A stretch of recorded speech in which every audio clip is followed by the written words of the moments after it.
This article sucks. Renters' hopes of being able to buy a home have fallen to a record low. New York Fed survey shows. The share of renters who believe that they one day will be able to afford a home fell to a record low 13.4%, according to a New York Federal Reserve survey released Monday. Hey, guess what? Things aren't looking good for the Fed once again.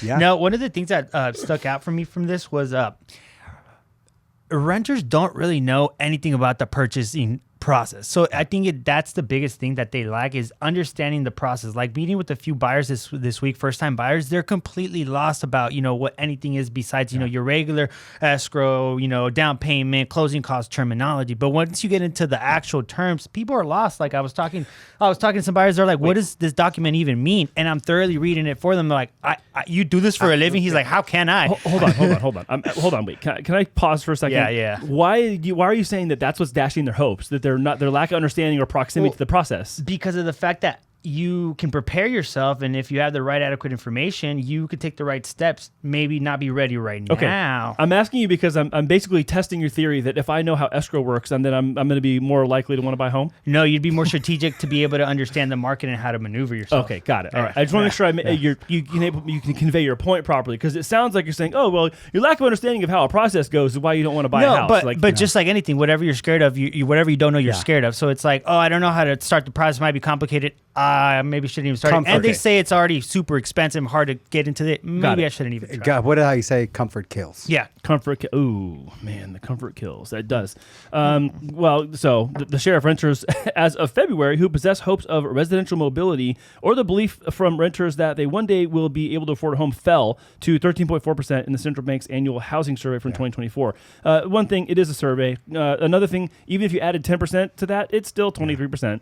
And unfortunately, we've talked a lot about behavior. We've talked a lot about psychology. We talked a lot about the math of being able to afford a home, qualify, compete and bid, get into escrow. And this is that psychological component I've been talking about with you guys. Like, I think also people are frustrated. Yeah, we got the media. We got this whole inflation thing, going to the gas station, paying more for your money. The government blaming us that inflation's high because we spend our money on certain things, not really acknowledging that we're just charging these things. We talked to a realtor earlier this afternoon, and they were mentioning that foreclosures are going, they're up. NODs, yeah. NODs are going up, So I just really think in general, this is not just going to pertain to renters, because obviously who doesn't own, they're probably renting somewhere. But yes, I have to agree with all the information that's been going on. There was a survey that 76% of people right now are against buying a home. Yeah. Yeah, and we specifically on the mortgage front, I mean, this part was, it caught my eye. And I kind of stopped short of saying it startled me, because it didn't startle me, but it caught my eye. 74% of the renters viewed obtaining a mortgage as somewhat difficult, which was deteriorated because, it's increased from 66% in 23 and 63% in 2022. So the perception that getting mortgage is more difficult is also being met by the truth of underwriting is it's more difficult right now than it was even a year or 2 years ago. Truly. And even for some people that, got job raises, got higher incomes, they're still facing the affordability challenge where rates are continuing to go high. So even that increase in income is not meeting the pricing that they need right now. And again, we're talking about a whole renters, right? Nationwide. The majority of renters, they're really in really fixed incomes. Yeah. And the people who are really getting affected right now with inflation and with these elevated prices of gas, food, and all that stuff are the ones that are kind of in the lower end, right? Yeah, like they're lower really income. fixed. So of course. Well, low and middle now. Yeah. Low and middle income. The middle are struggling. So just imagine the low. Yeah. That actually take more of there are more renters. And remember, what I was saying, meaning earlier, they're comfortable is because that person or that family has been used to renting for longer periods of years than the other normal person has. So they're really thinking like, hey, with home prices the way they are right now, with interest rates the way they are, with everything the way it is this is not even attainable. Yeah. So, and then I also saw right there, and what do you guys think about this? Respondents think mortgage rates are only going to go higher. The outlook for the year from now is that borrowing costs will be 8.7% and 9.7% in 3 years. Both surveys record. Wow. It's really hard to speculate. I mean, Big part time. of what we do on the show is we speculate about things. Oh, the Fed's doing this, rates doing that, the market's doing this, inventory's doing that, prices are doing this. So we look through these lenses a lot of times in the rearview mirror and then try to, speculate what is going to happen next. And this is a survey. These are survey respondents, and we're also respondents in a case too. I think the real challenge in this is that it is unpredictable. And on last week's show, we talked about the volatility being one of the biggest threats to the market in 24.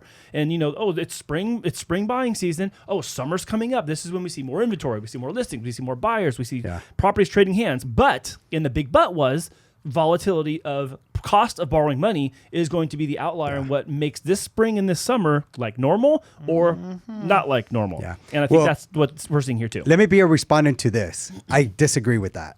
Period. That's right? Good. I wanted to see your guys' answers. It's not going to be there only because, remember, the U.S. we're real estate driven. Yeah. So if things get like that, we're not selling anything. Nothing's really, really, really happening. If things are slowed down, it's going to slow down. It's really going to cause no affordability for the majority of people. I mean, the affordability is already hard at a 7.5%, national interest rate, average interest rate right now. Imagine just another 0.5% up or 1. Here they're talking about 2 and change percent. I really doubt that'll happen. And that's what I think is interesting, that they throw out all these, random, responses, because it's like, that in itself gets people to think like, oh, okay, so it's going to get worse. Well, and I mean, they didn't put a number here, but it says the respondents think mortgage rates are only going to go higher. So that would be equal 100%. So 100% think it's just going higher, and the outlook is now substantially higher than where we're at today as far as today's market rate if you took a snapshot. Again, I think that points to psyche. Part of it is you can only blame so much of that on, you're just far away from the data or you're far away from the information. If you strip that out, well, then my feeling about the market is still my feeling about the market.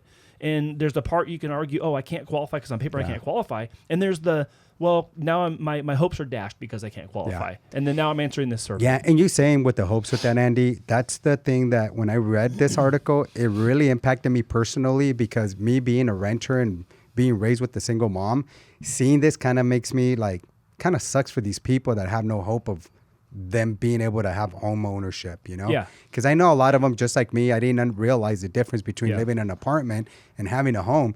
It's just a different life.